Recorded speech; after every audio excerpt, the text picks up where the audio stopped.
समय की बात है। एक छोटे से गांव में एक महान तलवारबाज गुरु रहते थे। उनकी तलवार की धार जितनी तेज थी उतनी गहरी उनकी बुद्धि भी थी। दूर दूर से लोग उनके पास युद्ध कला सीखने आते थे। उन्हीं शिष्यों में एक युवक था जो अत्यंत प्रतिभाशाली था। गुरु ने उसे पुत्र समान स्नेह दिया और तलवारबाजी की हर विद्या सिखा दी। वर्षों की मेहनत के बाद वो शिष्य इतना कुशल हो गया कि लोग उसकी प्रशंसा करने लगे।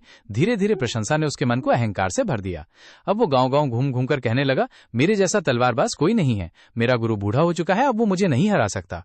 आखिरी एक दिन उसने पूरे गांव के सामने अपने गुरु को ही चुनौती दे दी। यदि आप में सामर्थ्य है तो मैदान में आकर मुझसे मुकाबला कीजिए, अन्यथा गुरु कहलाने का अधिकार छोड़ दीजिए। गांव वालों को यह सुनकर बहुत दुख हुआ। सभी ने शिष्य को समझाया कि गुरु का अपमान करना पाप है, परंतु अहंकार में डूबा शिष्य किसी की बात सुनने को तैयार नहीं था। वृद्ध गुरु शांत रहे। उन्होंने चुनौती स्वीकार की। मुकाबले की तारीख तय हो गई।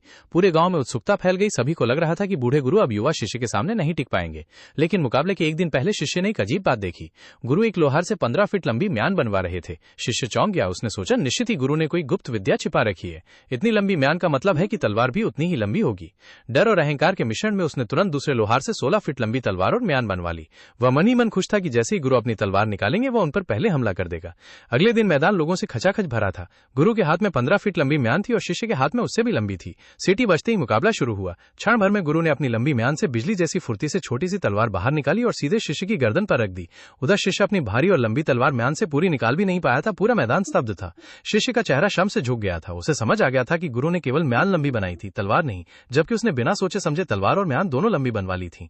गुरु मुस्कुराए और बोले, युद्ध केवल ताकत से नहीं, बुद्धि और धैर्य से जीता जाता है, और गुरु का अनुभव कोई बूढ़ा नहीं होता। शिष्य की आंखों में अहंकार उतर चुका था। वह गुरु के चरणों में गिर पड़ा और क्षमा मांगने लगा। गुरु ने उसे उठाकर गले लगा लिया।